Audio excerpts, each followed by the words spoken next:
Hello everyone, Hassan Alazzeh here with you today, hailing from the Hashemite Kingdom of Jordan. Jordan in the Middle East is at the center of a region plagued by wars, home to the second highest per capita ratio of refugees in the world. Amidst the chaos and turmoil, artists emerge as powerful voices, using their creativity to convey their experiences and emotions. My objective is to create a podcast that sheds light on the lives and works of artists in conflict zones.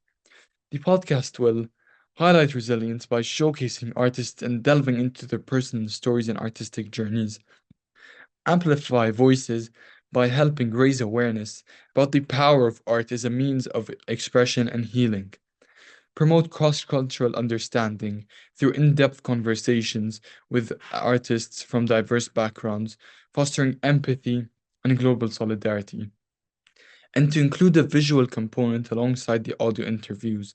I will build a platform to incorporate images of the artist's works. I began with a literature review, identifying key themes that would be used to frame and guide my artist selection and interview structure. I then identified different artists across the Middle East and personally connected with them to conduct in depth interviews focusing on their histories, artistic influences, and impact of conflict on their work. To do this required quite intensive research and preparing in depth artist profiles, honoring geographic, gender, and stylistic differences. To develop the interview questions, I had to research and explore what it takes to capture a personal narrative effectively and how to interview meaningfully.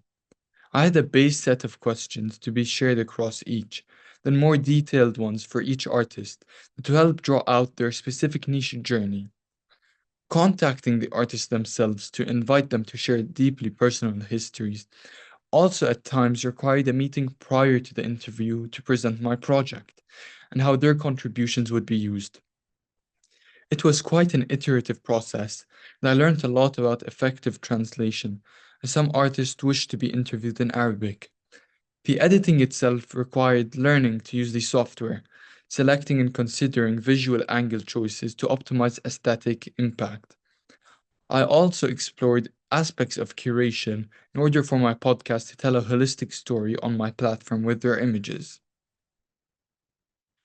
From the literature, academics explore art as a symbolic resistance. Art is looked at as a tool for community building, celebrating heritage, and the leveraging of local objects. Art is discussed as a form of communication, as a means for conversation with an oppressor. Some academics assess it as a form of nonviolent protest, and much has been said about art as a catalyst for peace. There is quite substantial literature developed on art, continuing to inspire and mobilize despite suppression. The interviews themselves gave many insights. Right now, I'm painting the the scenes that we've seen in Gaza, how the scenes of destruction, and I'm painting poppies along with that destruction, um, because I feel that poppies are hopeful. The Jordanian pilot was burned by ISIS. I um, I was in tears and I drew something. Overall, there are several streams of thinking that deserve to be explored further. Art is an unequivocal form of communication that is unapologetically public.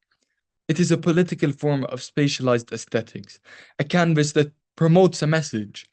While symbols are easy to grasp and can further causes, once in the public domain, the art is open to interpretation, and this interpretation is subjective. It sparks conversations, entering a world of competing agendas, and is no longer the artist's own to control once it graduates into the wider political arena. It can plug in and reflect wider solidarity movements as they form. Art is a physical manifestation of politics, balancing form and function, connecting with a very fundamental aspect of all of us, what it means to be political, what it means to express ourselves, and indeed, what it means to be human. In a way, the art thus deepens entanglement, often forcing confrontation, and is by no means a neutral tool for sharing. Thank you for listening.